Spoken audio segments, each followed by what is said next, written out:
Ram Ram Ram Hare Hare, Hare Krishna Krishna Krishna Hare Hare, Hare Ram Ram Ram Hare Hare. His Holiness Bhakti Ashray Vaishnav Swami Maharaj Ji ki jai. Thank you so much Maharaj Ji for giving us your divine darshan. Maharaj Ji, we humbly request your Holiness to kindly enlighten us in shloka number 7.24 today.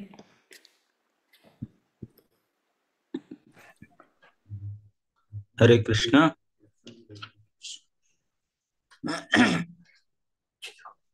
आज की इस cold morning में अब जितने भी श्रद्धालु श्रोतागण अभी तक उपस्थित हो चुके हैं ऑनलाइन और जो होना चाहते हैं हो रहे हैं, सभी के श्री चरण में मेरा सादर प्रणाम स्वीकार करें। वंशा कल्पतरुभ्यश्च कृपा सिंधु पतितानां पावनेभ्यो। आज हमारा गीता चर्चा का क्रम है 7वां अध्याय का 24 नंबर श्लोक। अव्यक्तं व्यक्तिम आपन्नम मन्यन्ति माम अबुद्धयः परम भावम अजानन्तो माम अव्ययम अनुत्तमम। बुद्धिहीन मनुष्य मुझको ठीक से न जानने के कारण सोचते हैं कि मैं भगवान कृष्ण पहले निराकार था और अब मैंने इस रूप को धारण किया है। वे अपने अल्प ज्ञान के कारण मेरी अविनाशी तथा सर्वोच्च प्रकृति को नहीं जान पाते। प्रभुपाद कहते हैं, देवताओं के उपासकों को अल्पज्ञ कहा जा चुका है और इस श्लोक में निर्विशेषवादियों को भी अल्पज्ञ कहा गया है।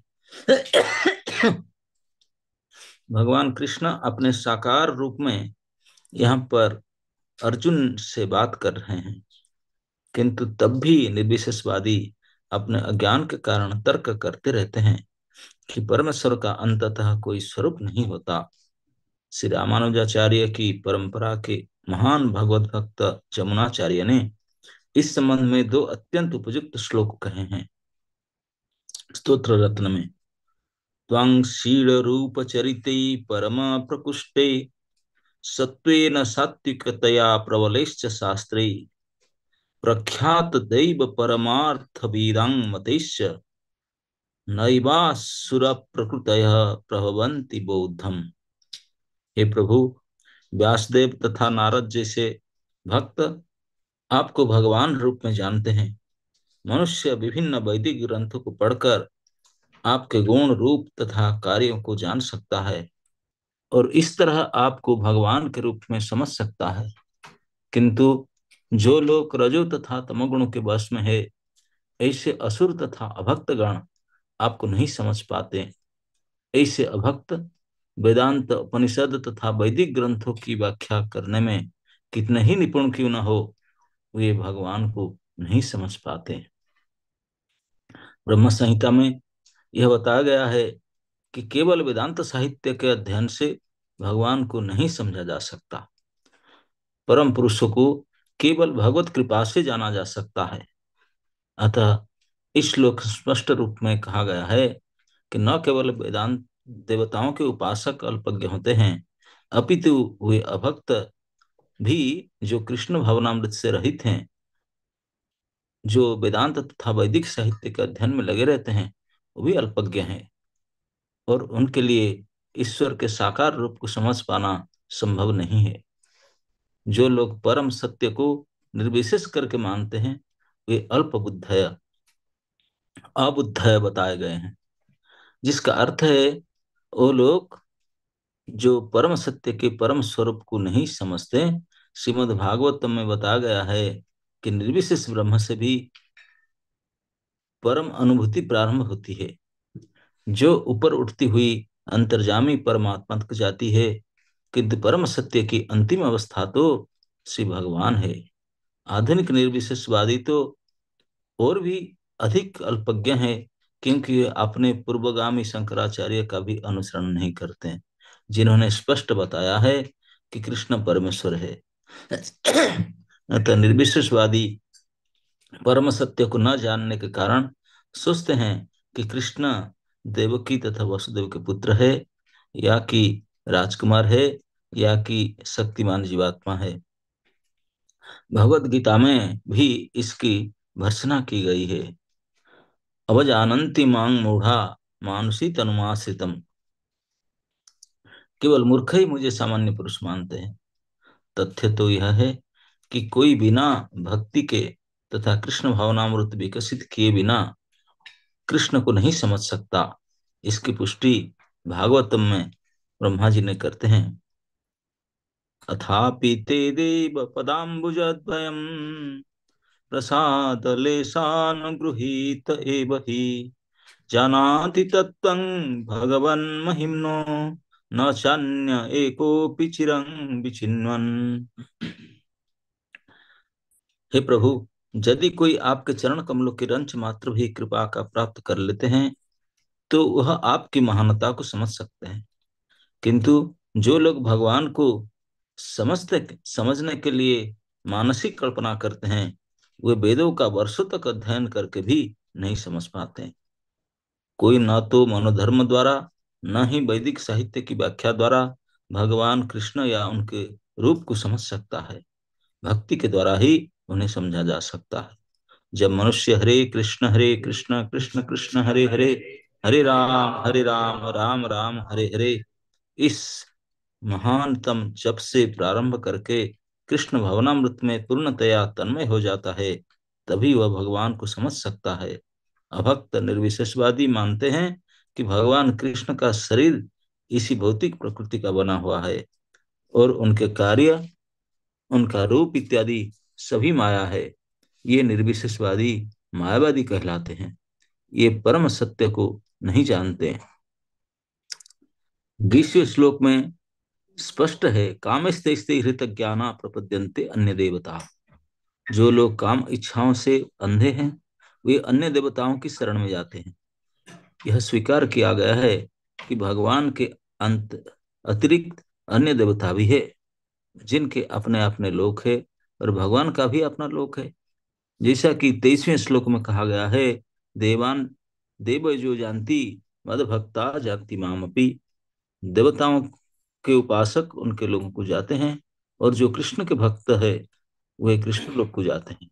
यद्यपि यह स्पष्ट कहा गया है, किंतु भी किंतु तो भी मूर्ख मायावादी यह मानते हैं कि भगवान निर्विशेष है और ये विभिन्न रूप उन पर ऊपर से थोपे गए हैं।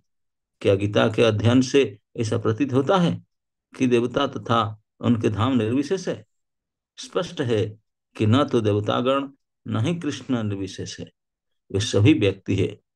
भगवान कृष्ण परमेश्वर है, उनका अपना लोक है और देवताओं का भी अपने अपने लोक है। अतः यह अद्वैतवादी तर्क की परम सत्य निर्विशेष है और रूप ऊपर से थोपा आरोपित हुआ है, यह सत्य नहीं उतरता। यहाँ स्पष्ट बता गया है कि यह ऊपर से थोपा हुआ नहीं है। भगवद गीता से हम स्पष्टता समझ सकते हैं कि देवताओं के रूप तथा परमेश्वर का स्वरूप साथ साथ विद्यमान है और भगवान कृष्ण सच्चिदानंद रूप है। वेद भी पुष्टि करते हैं कि परम सत्य आनंदमय अभ्यासात, अर्थात वे स्वभाव से ही आनंदमय है और ये अनंत शुभ गुण के आगार है। गीता में भगवान कहते हैं कि यद्यपि वे अजन्मा है तो भी वे प्रकट होते हैं।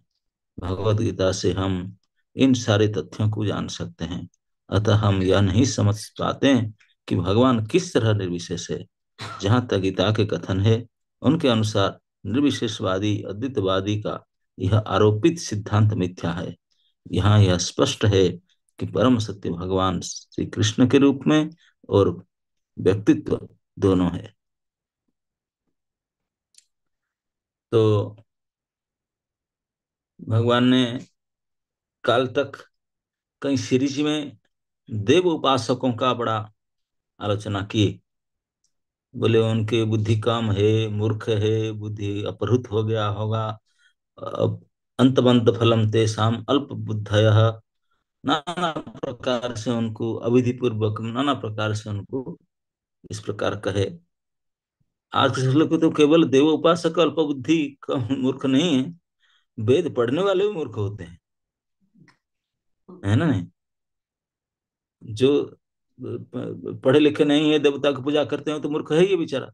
लेकिन जो सब जानते हैं, वेद वेदांत उपनिषद को पढ़ते हैं, लेकिन फिर भी वेद में प्रतिपाद्य सच्चिदानंद घन श्री कृष्ण स्वरूप को न मान करके बोलते हैं कि निराकार है। अरे, इतने सुंदर लीलाएं सब किए हैं, और भगवत गीता में तो स्पष्ट स्वयं भगवान कहते हैं जो बुद्धिहीन है वही मुझे इस प्रकार अव्यक्त मानता है। अव्यक्तम व्यक्ति में आपन्नम। अव्यक्त शब्द का अर्थ है जो व्यक्त नहीं हुआ है। व्यक्त मतलब मैनिफेस्ट, अव्यक्त मतलब अनमैनिफेस्ट। तो जो व्यक्त रूप दिखाई पड़ता है, छू सकता है, वो व्यक्त है। बोलते हैं कि भगवान अभी दिखा पड़ते, बोलते हैं ये पहले अव्यक्त थे, जीरो थे, जीरो से फिर निकले, शून्य से फिर निकले। ये उनका कहना है कि अव्यक्तम व्यक्ति में आपन्नम। लेकिन भगवान कहते हैं जो इस प्रकार मानते हैं, दे आर अबुद्धया, उनका बुद्धि है ही नहीं। इसीलिए वो सोचते हैं कि भगवान निराकार से साकार हुए। लेकिन वास्तव में पूरे गीता में इस प्रकार कहीं आपको पता नहीं चलेगा। भगवान साक्षात गाड़ी के ड्राइविंग करते हैं, रथ के, और अर्जुन से बातें करते हैं। वो कैसे निराकार होंगे? अगर उनको पूछा जाए, बोलते हैं कि नहीं, ये तो कल्पित रूप है। ये तो वसुदेव देवकी का यहाँ प्रकट हुए, हमारे जैसे शरीर होता है, उनका भी ऐसे माया रचित शरीर है, इस प्रकार भौतिक शरीर है, इसी प्रकार मानते हैं। बताओ, इसलिए तो उनको मायावादी कहा जाता है। उन्हें मानते हैं, बोले असली भगवान जो है उनका तो निराकार निर्विशेष है। ये जो भगवान देवकी वासुदेव के पुत्र मानते हैं, वो तो हमारे जैसे है ही है, थोड़ा बेटर जीव है, एक अच्छे विद्वान पुरुष है, यही मानते हैं ज्यादा। लेकिन भगवान तो निर्विशेष निराकार। क्योंकि वेद वेद तो पढ़ते ही हैं, लेकिन जो सबसे प्रिलिमिनरी स्टैंडर्ड है, कि भगवान प्रभुपाद हमको समझाते हैं कि जो कोई अध्यात्म में बढ़ना चाहता है, तो सबसे पहले उन्होंने निर्विशेष ब्रह्म का पास जाएगा। कि हाँ, क्योंकि भौतिक संसार के कोई व्यक्ति तो कैसे फिर ईश्वर हो सकता है? तो बोलते नहीं, उनका भौतिक रूप नहीं होगा, भौतिक गुण, भौतिक कुछ नहीं। अरे हाँ, सचमुच नहीं होगा, उसका मतलब कोई दिव्य रूप नहीं होगा ऐसा तो नहीं है। हमारे जैसा शरीर नहीं होगा, घटिया, हम्म, अधम शरीरा, पंच रचित अति अधम शरीरा। लेकिन भगवान का शरीर सच्चिदानंदमय है, इसे क्यों नहीं हो सकता? उसको विश्वास नहीं कर पाते, कभी ग्रहण नहीं कर पाते, क्योंकि बुद्धि है ही नहीं। बुद्धि खत्म हो गया। क्यों बुद्धि खत्म हो गया? इसको बड़े उदाहरण दे करके प्रभुपाद जी समाज समझाते हैं। क्योंकि केवल पढ़ने से नहीं होगा, बड़ा बड़ा व्याख्या करने से, व्याकरण ज्ञान होने से, वेद वेदांत याद करके पढ़ने से नहीं होगा, जब तक भगवान की कृपा ना हो। भगवान को जानने का एकमात्र उपाय है भगवत कृपा। जैसे सूर्य को देखने के लिए कोई टर्च लाइट लगाकर देख सकता, पेट्रोल मक्स डालकर देख सकता? नहीं। सूर्य की किरण की मदद से सूर्य के दर्शन हो सकता है। इसी प्रकार भगवान की कृपा से ही भगवान के बारे में जाना जा सकता है। इसी को ब्रह्मा जी कहते हैं, अथापि ते देव पदाम्बुजदयम् प्रसाद लेसानुगृहित। प्रसाद लेस, एक कृपा के लेस भी जिसका ऊपर हो गया, वही जान सकता है आपको। नहीं तो चिरंग विचिन्नन, हम्म आपको अनेक अनेक काल तक आपके तत्व को जानने के लिए प्रयास करने पर भी जान नहीं पाएगा, जब तक आपकी कृपा ना हो। हम्म नहीं समझ सकता। सार्वभौम भट्टाचार्य के साथ जब गोपीनाथ आचार्य का आर्गुमेंट हो रहा था, सार्वभौम भट्टाचार्य भयंकर विद्वान है, अद्भुत विद्वान थे। वो डांटे, बोले Gopinath, what are you talking? आप जानते हैं किससे बात करते हो? हाँ? गोपीनाथ आचार्य बोले, मैं जानता हूँ, आपके साथ युक्ति में कर ही नहीं सकता, तुम सर्वशास्त्रविद हो, बड़े पंडित हो, आपके साथ युक्ति नहीं करूंगा। लेकिन जो शास्त्र में लिखा है, मैं पढ़ा हूं, वही बात कर रहा हूँ ना। क्या लिखा है? लिखा है कि आपके जैसे शास्त्र को पढ़ करके जो पंडिताई किए, बहुत महाशास्त्रज्ञ, वही भगवान को जान नहीं सकते। ये शास्त्र में ही लिखा है। मैं क्या करूं? अभी मैं बता रहा हूं। बोला तुम जान लो कैसे? ना मेरे ऊपर भगवान की कृपा है, न तेरे ऊपर भगवान की कृपा है, क्या प्रूव है? बोले भैया प्रूव है, तुम सुबह से 6 बजे से उन ठाकुर जी को ला कर घर में रखे हो, 3 बजे तक वो सेंसलेस थे, तू समझ नहीं पा रहा था? यही तो चिंता कर रहा था ना कि इतने लंबा चौड़ा दिव्य विकार कैसे शरीर में ना, हम सोचता रहा ना, तब भी मूर्ख नहीं समझ पाया कि ईश्वर है करके। और 9 घंटा कोमा में रहने के बाद में वही दिन 9 सेकंड जब उठे, उठ करके छत तक कूदे। हम लोग को 9 घंटा कोमा में उठेंगे तो 9 दिन तक पड़े रहेंगे, हाथ पैर नहीं चलेगा। और उसके इसी हम कीर्तन कर, तभी भी समझ नहीं आया। उनके रूप उनके गुण ये सब देख के समझ नहीं आ रहा था। तो इस समझ में क्यों भक्ति नहीं, कैसे समझोगे? उनकी कृपा होगा। अरे बहुत जल्दी तू भी मानेगा। अभी मेरे से युक्ति क्यों कर रहा है? कहकर चले गए उपनाथ आचार्य। और सचमुच जाकर रिक्वेस्ट की, प्रभु ऐसे ऐसे करते। महाप्रभु बोले नहीं नहीं, बड़े पंडित हैं, उनको डिस्टर्ब मत करो, डोंट हर्ट हिम। अब भगवान को तो देख ही लिया था सार्वभौम ने, दूसरे दिन कहाँ संभालता उसको। रात को सो जल्दी उठ करके जगन्नाथ मंदिर नहीं गया, सीधा महाप्रभु के पास गया। बोला प्रभु चलिए, मैं आपको दर्शन में साथ में लेकर चलता हूँ, कल आपका ठीक से दर्शन नहीं हुआ। साथ में लेते समय रास्ता में पूछा कि मैं आपको मदद करना चाहता हूँ। महाप्रभु बोले सार्वभौम आपको बताने में पूरी किस लिए आया? ना जगन्नाथ दर्शन ना, नो, मैं तो केवल आपको ढूंढ ढूंढ कर आपके दर्शन के लिए आया था। ये तो बड़ी कृपा हुआ, ऑटोमेटिकली आप मिल गए मंदिर में। मैं संन्यास लिया हूँ यंग एज में, मुझे सभी ने बताया सार्वभौम की शरण लो, उन्होंने आपको सेट कर देगा। मैं आपको ढूंढ रहा था, अभी आपने मुझे मिल गए। प्लीज मुझे आपके दास, आपके पुत्र की तरह मुझे आपके निर्भर किया हूँ, मुझे संभालिए। सार्वभौम इतने खुश हो गए, गर्वित हो गए। बोले आज मैं तो सोच रहा था मैं को पढ़ाऊं, आज ही एडमिशन कर देते हैं, कोई डेट। हाँ, और सीधा दर्शन कराने के बाद घर में ले गए और उनको आज स्टूडेंट पढ़ाना शुरू की। अब बेचारे पढ़ाना शुरू करके जो अवस्था हुआ उनका, 1 हफ्ता में ओपन हार्ट सर्जरी हो गया उनका। ये सार्वभौम। तो गोपीनाथ आचार्य बाद में आकर कहते हैं कि जीजा जी, जीजा जी है ना, साला साहब होंगे जो भी हो, सार्वभौम के बहन को गोपीनाथ ने शादी किए थे। कौन किसी का जीजा कौन किसी का साला होगा, तो सार्वभौम साला साहब होंगे मेरे ख्याल में। बोले साले साहब अब क्या होता है? ना रे, तेरे ही कृपा में मुझे समझ में आ गया, वेद प्रतिपाद्य वस्तु अभी समझ में आ रहा है। ये केवल भगवान की कृपा से हो सकता है। जिनको भगवान की कृपा नहीं है, कितने वेद वेदांत रट ले, पढ़ ले, बोल ले, याद कर ले, वो कहे कि भगवान समझे, बोले ब्रह्म ब्रह्म ब्रह्म कर करके शून्य शून्य होकर पड़े रहेंगे। उनसे जो थोड़ा और ऊपर उठेंगे तो परमात्मा तक जाएंगे। लेकिन सर्वोच्च प्रतिपाद्य वस्तु सच्चिदानंद आनंदमय भगवान स्वयं, वो एक व्यक्ति है, ये कभी स्वीकार नहीं कर सकते हम लोग। लेकिन भगवत गीता में प्रत्येक श्लोक में कृष्ण को भगवान प्रमाणित किया गया और व्यक्ति प्रमाणित किया गया। भगवान को अंगुली लगा करके अपने आप में बताते हैं अहं मम। कितने बार गीता में तो वही कहते हैं, व्यक्ति में विशेष, व्यक्ति विशेष के जैसे शब्द यूज कर हमेशा भगवान नहीं कहते, हमेशा। यहां भी कहते हैं अव्यक्तं व्यक्तिम आपनं मन्यते माम। निराकार कभी माम कहेगा? अबुद्ध है, जिनका बुद्धि है ही नहीं, वही मुझे इस प्रकार मानते। क्यों? क्योंकि परम भाव अजानंतो, मेरे परम भाव को नहीं जानते, मेरे श्रेष्ठ सर्वोच्च भाव को वो नहीं जानते, सर्वोच्च स्वरूप सर्वोच्च सत्ता इस भाव को जानते नहीं है। माम अव्ययम अनुत्तमम। इस प्रकार भगवान ने गाली देकर कहते हैं। तो इसलिए हम देख सकते हैं कि जो देव उपासक तो बेचारे के पास बुद्धि तो है ही नहीं, लेकिन जो वेद उपासक है, वेद वेद खूब पढ़ते हैं और समझाते हैं, बड़े बड़े अपने आप को वेदांती मानते हैं, तो उनका भी बुद्धि होता ही नहीं। ये तो अल्प बुद्ध है, ये अबुद्ध है। अबुद्ध है तो और घटिया है, अल्प बुद्ध है तो कुछ कम बुद्धि होता है, अबुद्ध है मतलब नील बुद्धि, है ही नहीं बुद्धि। ये हालत है उनका, अबुद्ध है का। और क्यों अबुद्ध है? क्योंकि भगवान को व्यक्ति रूप में नहीं जानते, इसलिए बुद्धि नहीं। और कैसे जानेंगे? बोले पढ़ लिख करके नहीं जान सकते। कैसे जान पाएंगे? ना, एकमात्र उपाय जानने का है भगवान की कृपा। या भक्तों की कृपा, इनके द्वारा ही जाना जा सकता है।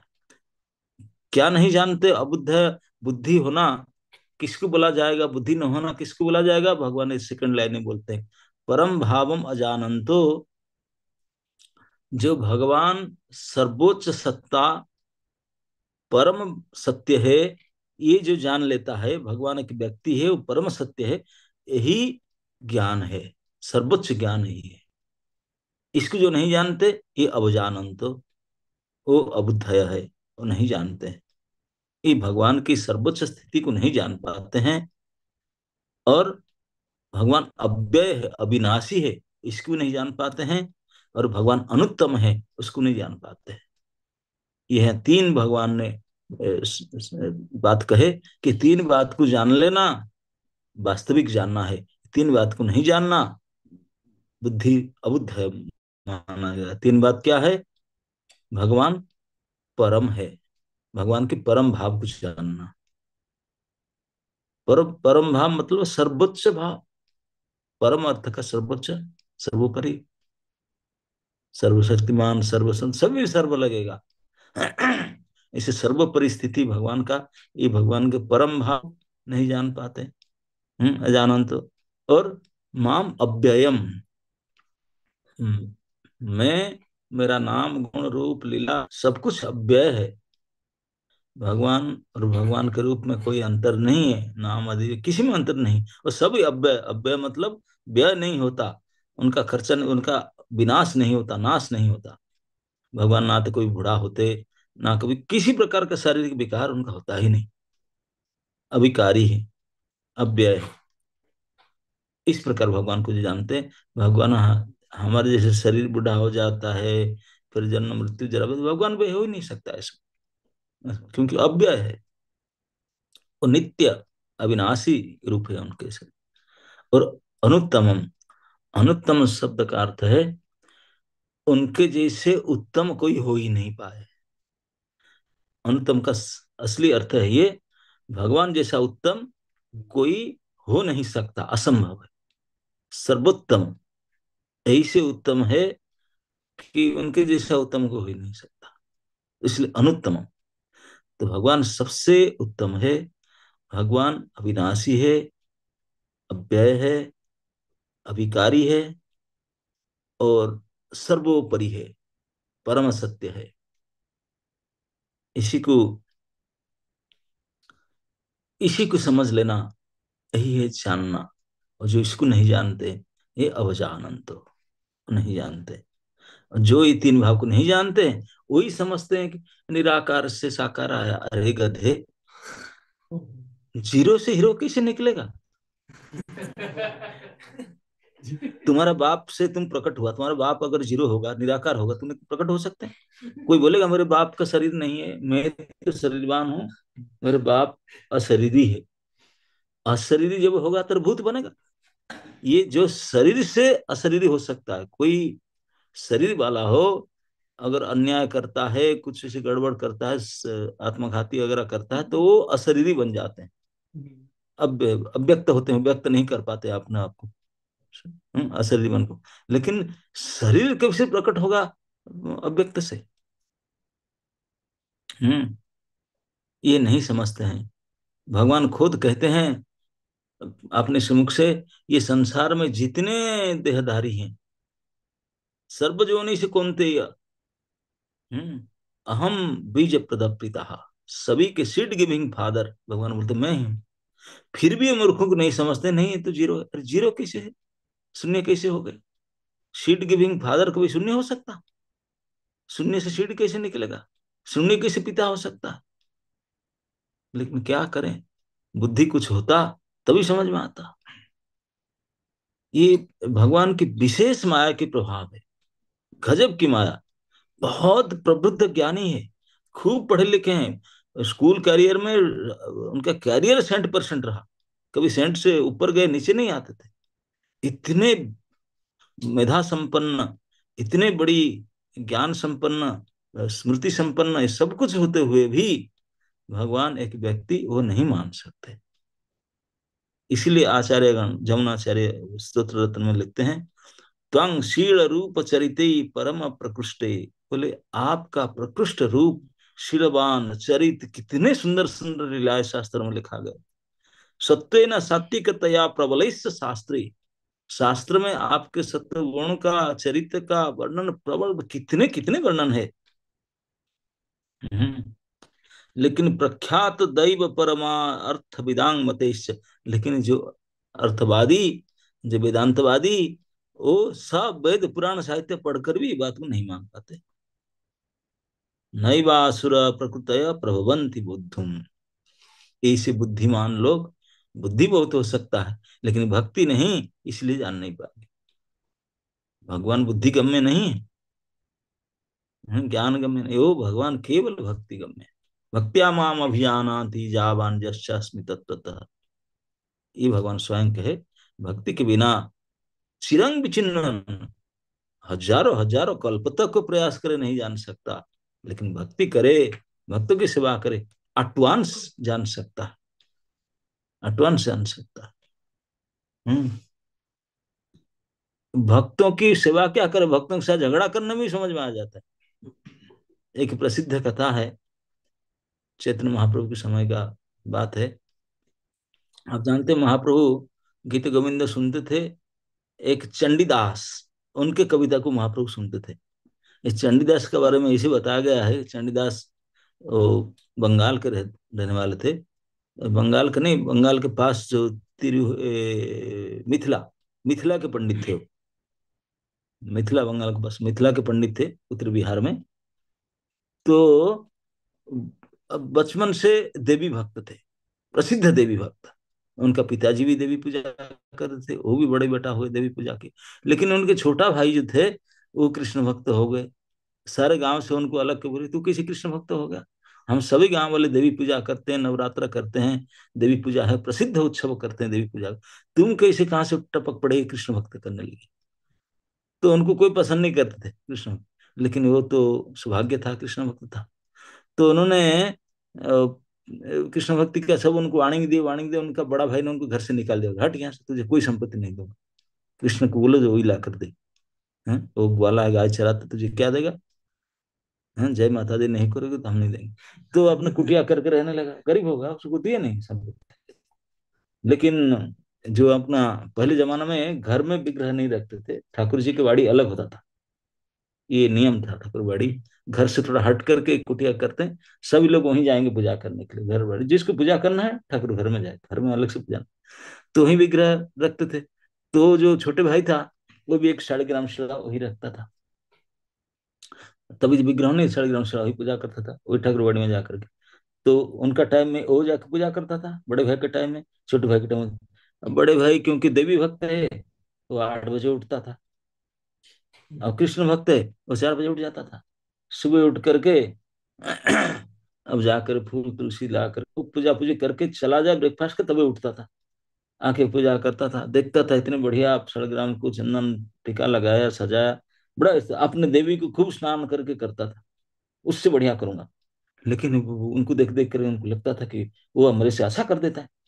तो गाली दे, बुलाए तू फूल नहीं ले सकता मेरे बच्चे, चौकीदार लगा दिया, फूल नहीं ले सकता है। फूल लेकर लगाता है पत्थर को, मेरे देवी को नहीं देता। अब क्या करें, उनका बगीचा से नहीं दिया, दूर दूर से जाकर थोड़ा सा कोई पत्ता उनको लाकर देने लगा। वो गरीब था, चंदन नहीं लगे खरीद पाता देने के लिए, धूप नहीं लगा पाता, धूप भी नहीं था। लेकिन ऐसे जल तुलसी लगा करके विसर प्रणाम करके आता था। और वो जब जाता था उठकर बाद में पूजा करता था, बढ़िया से चंदन तंदन लगा करके स्पेशल अगरबत्ती लगाता था। अगरबत्ती लगाता था, और अगरबत्ती के धुआं वो 1.5 ग्राम की ओर जाता था। वो गुस्सा होता, इसे हाथ में करता था, भाई नहीं, वहां नहीं, इधर जा, देवी के पास जा। लेकिन क्या करे, हवा ऐसे चलता था, वो 1.5 ग्राम की ओर जाता था। गुस्सा होकर के एक का दिन तो बहुत प्रयास किया, दूसरे दिन देखा फिर भी ऐसे झांका, उठा करके काला गुना को उठाकर यहाँ रखा, उठाकर यहाँ रखा, कपड़ा ला करके बांधा, नाक से फंसा, जो चित्र बनाकर उनका मुंह बना था, उसे नाक रुई ला करके फंसाया। बोला वो मेरा हवा को नहीं लेना तुम्हें, मेरा धूप। तो भगवान प्रकट हो गए वहां। कृष्ण भगवान प्रकट हो गए, बोले आप कैसे? ना अरे, कितने बड़े बड़े पुरुष हो गए, मुझे उपासक हो गए, मुझे व्यक्ति करके नहीं मानते हैं। तू मूर्ख मुझे जानता ही नहीं, लेकिन व्यक्ति मानकर मेरे नाक में रुई फंसाता है। तो मुझे इतना मानता है, मुझे उठा करके वो इतना गाली देता है, नाक में रुई फंसता, तो मतलब तू मुझे व्यक्ति करके मानता है। तो आप जैसे भक्त में कहाँ मिलेगा मुझे? तो उसी दिन से वो चंडी पाठ छोड़ करके चंडीदास और कृष्णदास बन गया, लेकिन नाम उनका चंडीदास रहा। तो ऐसे भगवान का अद्भुत कृपा होता है। भगवान के व्यक्ति मान लेना, भगवान बहुत प्रसन्न हो जाते हैं, बहुत बड़ी कृपा है। लेकिन क्या करें, मूर्ख लोग व्यक्ति मान मान नहीं पाते। हम्म। तो इस प्रकार हम देखते हैं कि भगवान यहाँ अल्प बुद्ध करके देवताओं के उपासक को बोले थे, लेकिन यहाँ जो पंडित वेदवादी उपासक गण जो भगवान को केवल परम ब्रह्म मानते हैं, निर्विशेष निराकार माया के रूप ऐसे करके मानते हैं, बोलते हैं कि रूप है ना, हाँ वासुदेव देवकी का बेटा है, हम जैसे हैं ऐसे ही है, और क्या। अरे भगवान माइक कैसे हो सकते ना, माया ही है, ये रूप ही उनका होता ही नहीं। ये रूप उनके ऊपर बस आप लोग कल्पना करिए, शरीर लिए हैं, निराकार से आकार प्राप्त की। लेकिन तुम आकार प्राप्त किए तेरे बाप से, ना हम है प्राप्त किए, तेरे बाप के रूप है कि नहीं, ना है। चश्मा लगाता था नहीं लगाता था, तो भगवान का नहीं हो सकता। अगर कोई ढूंढे तेरे बाप के बाप के बाप के बाप के बाप, अल्टीमेटली कृष्ण के पास पहुंचेगा। लेकिन फिर कृष्ण पास पहुंचे, नहीं नहीं वो तो जीरो है, उनका रूप नहीं हो सकता। ये अद्भुत गजब की माया भगवान की, बड़े बड़े बुद्धिमान वेदांती नहीं समझते। इसी बात को भगवान कहते हैं कि जो भगवान को अव्यक्त मानते हैं, अव्यक्त मानने के बाद ही भगवान के रूप को बोलते, मेरे सच्चिदानंद रूप में सामने गीता में खड़ा हूं इसे बता रहा हूँ, उसको बोलेंगे ये मायावादी रूप। इसलिए मायावाद कहा जाता है, बोलते हैं कि नहीं ये थोपा आरोपित रूप है, भगवान का रूप कैसे हो सकता है? ये रूप आरोप किया गया उनके ऊपर, भगवान का रूप नहीं होता। अरे बड़े बड़े गीता के व्याख्याकार भी बात कहते हैं, गीता को भाष्य लिखे हैं, भाष्य लिख करके बोलते हैं कि हाँ भगवान कहते हैं, लेकिन वो भगवान नहीं है, भगवान के अंदर जो और भगवान है, ये कृष्ण थोड़ी। तमेव शरणम गच्छ सर्वभावन भारत, भगवान एक जगह में कह दिए, उसी को पकड़ कर बैठे और देखो तमेव, कृष्ण हो तो फिर तमेव क्यों कहते? लेकिन बुद्धू सौकड़ बार माम एव के उसको नहीं बोले, यहाँ भी लिखे माम एव, एक बार तमेव बोल दिए तो उसी को पकड़ कर बैठे, इसीलिए उनको अबुद्ध है कहा गया। तो जो भगवान को इस व्यक्ति रूप में साक्षात एक व्यक्ति है, हमारे प्रभु है, वही गोचारण लीला कर रहे थे, वही गोपियों के साथ रास रचाते थे, वही गोवर्धन धारण किए, वही सब कर रहे हैं। ये साक्षात व्यक्ति कितने कितने लीलामय पुरुष हैं, इतने सुंदर सुंदर, इस प्रकार जो जान लेते हैं वो निश्चित रूप से भगवान की कृपा प्राप्त है। क्योंकि भगवान की कृपा के बिना भगवान को एक व्यक्ति के रूप में, परम सत्य के रूप में और अविनाशी अव्यय के रूप में जान लेना संभव नहीं है, केवल वेदांत आदि पढ़ करके। हम्म। पुस्तक पढ़ करके, ये ट्यूशन ले करके कोई नहीं जान सकता समझ करके, जब तक भगवान की कृपा के प्राप्त नहीं करेगा। तो इसी बात को भगवान यहाँ कहते हैं गाली दे करके, बोले मैं केवल देवोपासक को गाली दे रहा था, ऐसी बात नहीं, ये वेद उपासकों की गाली की बात है, क्योंकि ये उनका तो कम बुद्धि होता था, उनका बुद्धि है ही नहीं, अबुद्ध था, हम मानते नहीं। ओके। अब भगवान इसके कड़ी में और आगे भी बोलेंगे कि उनकी बुद्धि क्यों खराब होता है इतनी पढ़ पढ़ करके, तो आगे बताएंगे इसमें। Thank you so much Maharaj जी। सो महाराज जी ने आज हमें बताया कि जो बुद्धिहीन व्यक्ति होता है वो भगवान को कभी भी ठीक से नहीं जान पाता, और वो सोचते हैं कि भगवान पहले तो निराकार थे और अब साकार रूप में व्यक्ति रूप में प्रकट हुए हैं। लेकिन भगवान तो परम सत्य हैं, भगवान का रूप रंग लीला सब कुछ अव्यय है और वो सर्वोत्तम है। तो जिसको कि हम तर्क वितर्क वेदों को पढ़ के या अपनी मानसिक कल्पना से भी नहीं समझ सकते। भगवान को समझने का तो एक ही तरीका है कि हमें भगवान की कृपा मिले या फिर भगवान के भक्तों की कृपा हो। तो भगवान को जानने के लिए हमें हमेशा गुरु के चरणों में ही जाना पड़ेगा, उनके पास जाके उनको शरणागत होके प्रेम भाव से उनसे प्रश्न पूछ के उनकी कृपा से ही हम केवल भगवान को समझ सकते हैं. So thank you so much Maharaj ji for explaining this verse so wonderfully. So let us all express our deepest gratitude to Maharaj Ji by chanting 3 times Hare Krishna Mahamantra. Hare Krishna, Hare Krishna, Krishna Krishna, Hare Ram, Ram Ram, Hare Krishna, Hare Krishna, Hare Krishna, Krishna Krishna, Hare Hare Ram, Ram Hare Hare. Hare Krishna, Hare Krishna, Krishna Krishna, Hare Hare Ram, Ram Hare Hare.